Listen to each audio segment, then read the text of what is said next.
नमस्कार दोस्तों, मैं राहुल चौधरी।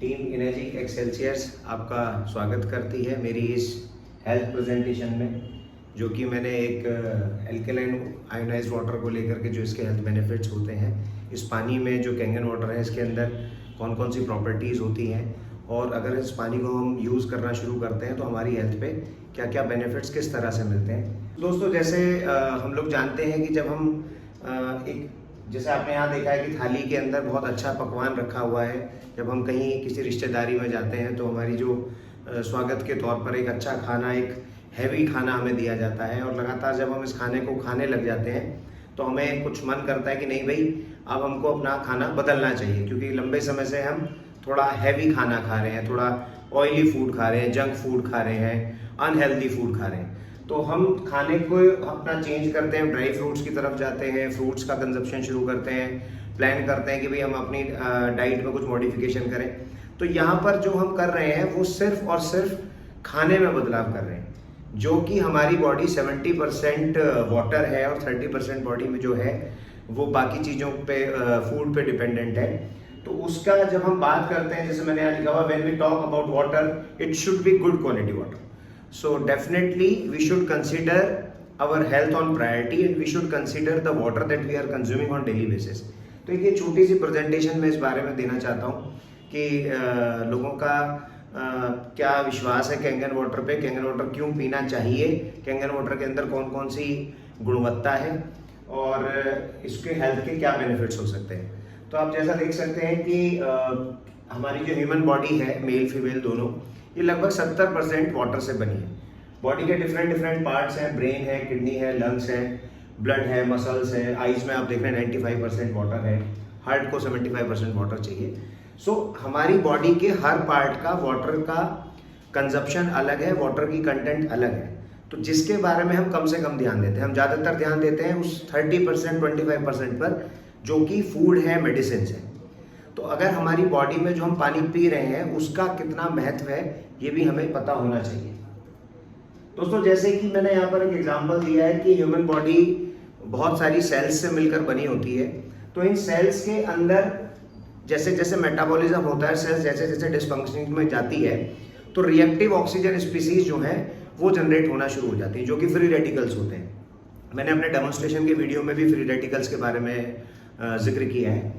तो जब ऑक्सीडेशन होगा तो यहाँ आप देख रहे हैं कि सेब को आधा काटा तो सेब एक साइड से फ्रेश है, दूसरी साइड से सेब गलना शुरू हो गया। So this is a rusting process. ये मतलब क्या हुआ है कि जो आयरन की जो रिड्यूस फॉर्म है वो ऑक्सीडाइज फॉर्म में कन्वर्ट होना शुरू हो गई है with the help of oxygen, क्योंकि जब इसको काट दिया तो एनवायरनमेंट के ये कॉन्टेक्ट में आ गया है।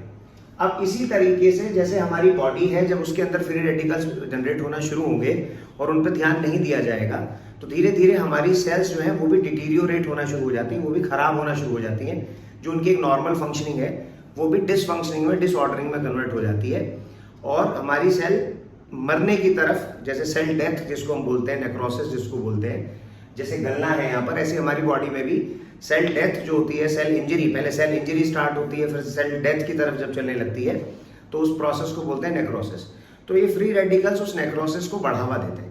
तो अभी होता क्या है, जब हम ये नेचुरल सोर्सेज हैं एंटीऑक्सीडेंट्स के, जब हम एंटीऑक्सीडेंट्स खाना शुरू करेंगे तो एंटीऑक्सीडेंट्स इन फ्री रेडिकल्स के फॉर्मेशन को कम करेंगे, इन फ्री रेडिकल्स को न्यूट्रलाइज करेंगे। और ये जो एंटीऑक्सीडेंट्स हैं जो हमें नेचर ने दिए हैं, बहुत सारे वेजिटेबल सोर्सेज हैं, बहुत सारे फ्रूट्स सोर्सेज हैं जहाँ से हमें मिलते हैं। लेकिन जो हम पानी पीते हैं, क्या उस पानी के अंदर भी कोई एंटीऑक्सीडेंट प्रॉपर्टी है? या मैं कह सकता हूँ कि एंटीऑक्सीडेंट का मतलब क्या वो पानी रिड्यूस्ड है? क्योंकि अगर वो रिड्यूस्ड होगा, इसको ऐसे समझिए कि मैं जैसे कह रहा हूँ कि अभी दिन निकला हुआ है तो हम इसको बोल सकते हैं कि अभी रात नहीं है। सो दिस इज सेम, मतलब अगर कोई चीज़ रिड्यूस्ड है दैट मीन्स वो एंटीऑक्सीडेंट है। तो हमारा जो पानी रिड्यूस्ड है, जो कैंगन वाटर रिड्यूस्ड है, वो यही इंश्योर करता है कि इस पानी के अंदर भी एंटीऑक्सीडेंट प्रॉपर्टीज हैं। ये पानी जो है इम्यूनिटी बूस्टर है। तो जब हम पानी की बात करेंगे तो उसके बारे में जैसे कि आप जानते हैं कि कैंगन वाटर का मतलब है, कैंगन शब्द का जो मतलब है, जापानीज वर्ड है, इसका जो अर्थ है वो है जैसे हम पैदा हुए थे वैसा हो जाना, रिटर्न टू ओरिजिन। तो जब हम पैदा होते हैं, हम एल्केलाइन होते हैं, धीरे धीरे हमारी फूड हैबिट्स की वजह से, हमारी डेली दिनचर्या की वजह से डेली रूटीन, स्ट्रेस हैबिट्स की वजह से और जो आपका वर्कआउट है, फिजिकल वर्कआउट है, उसकी वजह से धीरे धीरे हम एसिडिक नेचर की तरफ बढ़ना शुरू हो जाते हैं। और जैसे आपने देखेंगे नेचुरल सोर्सेज हैं जहाँ के पानियों की मान्यताएं हैं, दुनिया में डिफरेंट सोर्सेज हैं, जैसे गंगोत्री है, आपका हुंजा वैली है जो पाकिस्तान ऑक्यूपाइड कश्मीर में एरिया आता है, लॉर्डस है फ्रांस में, और आपका जमजम है सऊदी में, और नॉर्डिनाओ है जर्मनी में, लकोटे है मैक्सिको में।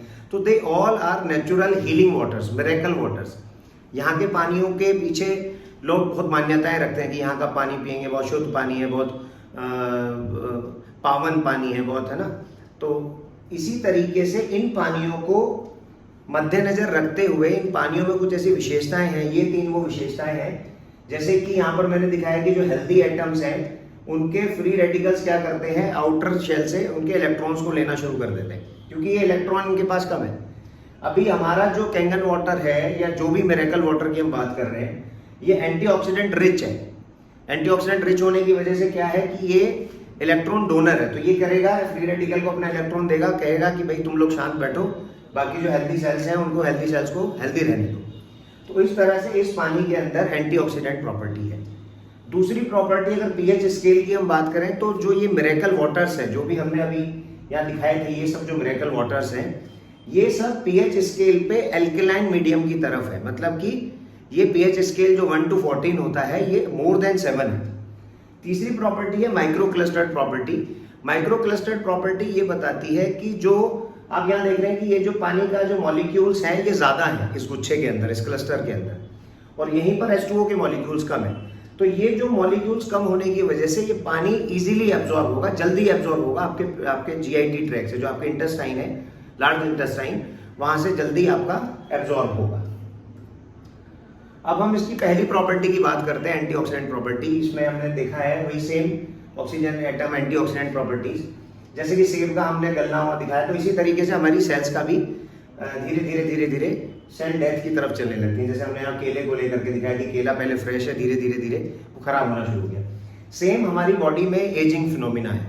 एजिंग फिनोमिना क्या है? एजिंग फिनोमिना को रोकने के लिए एंटीऑक्सीडेंट सही होते हैं। तो बहुत सारे लोगों को आपने देखा होगा कि वो 10 साल से उनको देख रहे हैं कि उनकी एज ज़्यादा बढ़ी हुई नजर नहीं आती, क्योंकि वो लोग एंटीऑक्सीडेंट डाइट पे बहुत ज़्यादा है। वो लोग पानी भी एल्कलाइन मीडियम में पीते हैं, वो लोग अपनी डाइट में ज़्यादा से ज़्यादा ड्राई फ्रूट्स और ज़्यादा से ज़्यादा एंटीऑक्सीडेंट रिच जो भी कंटेंट्स हैं उनको लेना कंटिन्यू रखते हैं। विटामिन सी का काफ़ी अच्छा कंजप्शन करते हैं। तो इसी तरीके से अगर हम पानी अच्छा पिएंगे तो हमारी स्किन पर भी एंटी एजिंग शो होगी। एंटी एजिंग जो फिनोमिना है, जो एंटीऑक्सीडेंट की हेल्प से होता है, वो शो होगा। हमारी एज भी धीरे धीरे एजिंग फिनोमिना स्लो डाउन हो जाएगा। इसी तरह से जैसे मैंने लास्ट टाइम भी जिक्र किया था, डॉक्टर जेरी डेरेंट ने अपनी बुक में हीलिंग इज वोल्टेज में उन्होंने मेंशन किया है कि ORP से, ऑक्सीडेशन रिडक्शन पोटेंशियल से, जो कैंगन वाटर है ये माइनस की तरफ है, माइनस में मिली वोल्ट्स है। तो ग्रीन टी है, ये कोल्ड लिवर ऑयल है, विटामिन सी, ये सब माइनस की तरफ होते हैं। और हमारा जो वाटर है ये minus more than -400, more than -600, ये अलग अलग मशीन्स के पोटेंशियल के हिसाब से है, मशीन की एफिकेसी के हिसाब से है।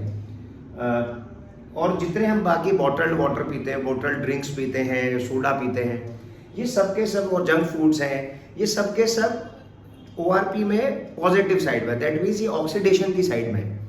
तो ऑक्सीडेशन और रिडक्शन क्यों इंपॉर्टेंट है कि -50 मिलीवोल्ट हमें कम से कम चाहिए नई सेल्स बनाने के लिए, और हम -10 -20 पे लिथार्जिक, कमजोरी महसूस करना शुरू कर देते हैं। और +30 पे, अगर हम +30 मिलीवोल्ट्स की बात करें तो हमारी बॉडी में जो सेल्स हैं वो खुद डिसफंक्शनिंग में जा सकती हैं, उनका जो फंक्शनैलिटी है वो डिस्टर्ब हो जाएगी, और वो खुद कैंसर की तरफ बढ़ सकती हैं। जैसे जैसे सेल का एसिडिक कैरेक्टर बढ़ेगा, सेल के अंदर जो ऑक्सीडेशन बढ़ेगा, तो सेल जो है वो कैंसरस फॉर्म में कन्वर्ट होने के उनके चांसेस बढ़ जाते हैं। दूसरी प्रॉपर्टी की अगर हम यहाँ बात करें एल्कलाइन प्रॉपर्टी की, तो डॉक्टर ओटो हेनरिच वॉनबर्ग के अकॉर्डिंग जो कैंसरस टिश्यूज होते हैं ये एसिडिक होते हैं, और जो हेल्दी टिश्यूज होते हैं वो एल्कलाइन होते हैं। और कोई भी बीमारी जो कैंसर है वो एल्कलाइन मीडियम में नहीं पनप सकता। तो एल्कलाइन मीडियम बॉडी का होना इसलिए भी जरूरी है कि अगर हम देखें कि अगर ऑक्सीजन को हम लगभग 35-40% अगर रिड्यूस करते हैं अगले 48 घंटे के लिए, तो सेल की जो फंक्शनैलिटी है वो खत्म हो जाती है और सेल्स कैंसर में कन्वर्ट होने के चांस बढ़ जाते हैं। तो इसीलिए हमारी बॉडी के अंदर एल्कलाइन मीडियम होना ज़रूरी है। जो जितने भी हम ये सॉफ्ट ड्रिंक्स और ये सब जो लेते हैं, ये सब एसिडिक की साइड में होती हैं। और जो हमारा कैंगन वाटर है, जो भी और बाकी भी मिरेकल वाटर्स है जिससे हम कैंगन वाटर को कंपेयर करते हैं, जहाँ से कैंगन वाटर की डिस्कवरी हुई है, तो वो भी सब एल्कलाइन साइड पर है। तीसरी प्रॉपर्टी इस पानी के अंदर आती है माइक्रो क्लस्टर्ड प्रॉपर्टी। जो मैंने बताया था कि पानी का जो साइज है, जो H2O के मॉलिक्यूल्स है, वो इसमें गुच्छे के फॉर्म में कम है। तो डॉक्टर पीटर एग्रे के अकॉर्डिंग, उनको नोबेल प्राइज भी मिला था, तो उनके अकॉर्डिंग उन्होंने बताया था कि जो पानी जो मूवमेंट करता है वो एक्वापोरेंस नाम के प्रोटीन चैनल्स होते हैं सेल की जो आउटर मेम्ब्रेन है उसके ऊपर। और पानी जब मूवमेंट करता है, तो जब पानी अच्छे तरीके से सेल के अंदर मूवमेंट करेगा तो जो हमारी सेल्स है वो डिहाइड्रेटेड नहीं हो पाएंगी, वो हाइड्रेटेड रहेंगी। तो जब सेल्स हाइड्रेटेड रहेंगी तो उनकी फंक्शनैलिटी भी नॉर्मल रहेगी।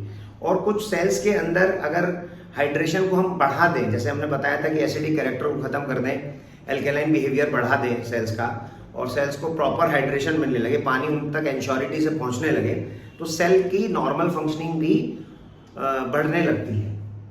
तो जैसे आप यहाँ पे देख सकते हो, ये जैसे मैंने ह्यूमन सेल का एक एग्जांपल दिया है, यहाँ पर हम इसको देख सकते हैं कि जैसे ह्यूमन सेल है, ह्यूमन सेल में ये एक मूवमेंट है, ये छोटे मॉलिक्यूल्स हैं अंदर जा पा रहे हैं, बड़े मॉलिक्यूल्स नहीं जा पा रहे हैं। माइक्रो क्लस्टर्ड है तो अंदर जा रहे हैं, बाकी जो रेगुलर क्लस्टर्स हैं वो बाहर की तरफ ही है। तो सेल के अंदर जब कैंगन वाटर जाता है तो सेल के अंदर आपका हाइड्रेशन है वो इंश्योर होता है, डिहाइड्रेशन से हम बचते हैं। तो दोस्तों ये 3 प्रॉपर्टीज़ थी जो मैंने आपको डिस्कस करी कैंगन वाटर के बारे में, कि क्यों हमें कैंगन वाटर पीना चाहिए, किस तरह से कैंगन वाटर हमारी बॉडी पे इफेक्ट डालता है और हमारी एसिडिक कंट्रोल को इंश्योर करता है, डिहाइड्रेशन कंट्रोल को इंश्योर करता है, और जो ऑक्सीडेटिव स्ट्रेस है उसके कंट्रोल को इंश्योर करता है। तो इस तीनों प्रॉपर्टीज़ के मद्देनज़र रखते हुए हमें कैंगन वाटर पीना चाहिए। मेरा वीडियो देखने के लिए धन्यवाद। Thank you.